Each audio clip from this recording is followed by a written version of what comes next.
বর্তমান ইউনিট সরকারকে কখনো ব্যর্থ হতে দেওয়া যাবে না। এক্ষেত্রে বিএনপি সহ সমমনা রাজনৈতিক দলগুলোকে অগ্রণী ভূমিকা পালন করতে হবে। নাম্বার 2, ছাত্র বৈষম্য বিরোধী আন্দোলনে অগ্রণী ভূমিকা পালনকারী সার্জিস আলম হাসনাত, আবুল হাসনাত এবং মাহিন সরকার সহ সকল কেন্দ্রীয় সমন্বয়কারী ছাত্র নেতাদেরকে কড়া নিরাপত্তা দিতে হবে।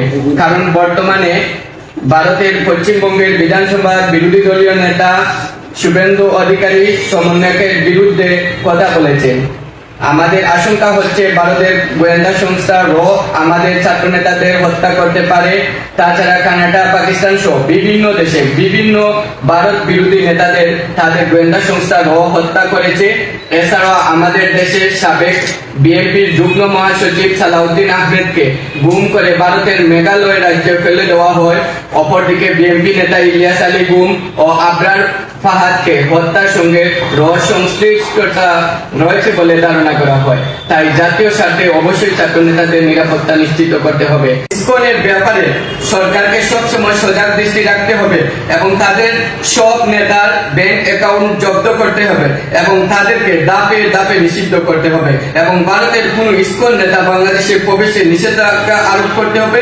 অপরদিকে বাংলাদেশের নাগরিক কোন ইসকন নেতাকে ভারতে প্রবেশে নিষেধাজ্ঞা আরোপ করতে হবে।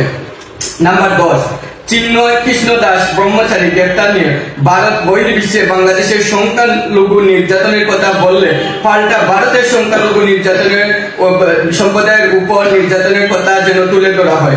বিশেষ করে উত্তরপ্রদেশের মুখ্যমন্ত্রী বুলডোজার বাবা যোগী আদিত্যনাথ এবং মধ্যপ্রদেশের সাবেক মুখ্যমন্ত্রী ও বর্তমান ভারতের কেন্দ্রীয় মন্ত্রী বুলডোজার মামা শিবরাজ সিং চৌহান, যারা বুলডোজার দিয়ে মুসলিমদের ঘর বাড়ি গুড়িয়ে দিয়েছে।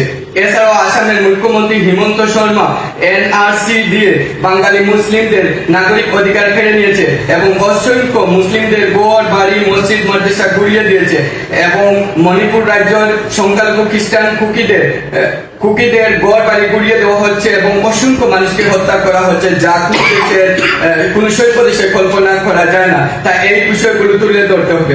নাম্বার 11, প্রয়োজনীয় সংস্কার শেষে প্রথমে ইউনিয়ন পরিষদ, তারপরে ধারাবাহিকভাবে উপজেলা পরিষদ, পৌরসভা, সিটি কর্পোরেশন এবং সব শেষে জাতীয় সংসদ নির্বাচন দিতে হবে। স্থানীয় সরকার নির্বাচন হলে আইন শৃঙ্খলা পরিস্থিতি স্বাভাবিক হবে বলে আমরা বিশ্বাস করি। ভারতের অপপ্রচারের বিরুদ্ধে সেনাবাহিনীকে সবসময় সজাগ দৃষ্টি রাখতে হবে এবং দেশপ্রেমিক সেনাপ্রধান ওয়াকারুজ্জামান এর চাকরির মেয়াদ শেষ হওয়ার পরও যদি সম্ভব হয় তার চাকরির মেয়াদ বৃদ্ধি করা। আগামী বছর বাজেটে সামরিক খাতে সর্বোচ্চ টাকা বরাদ্দ দিতে হবে।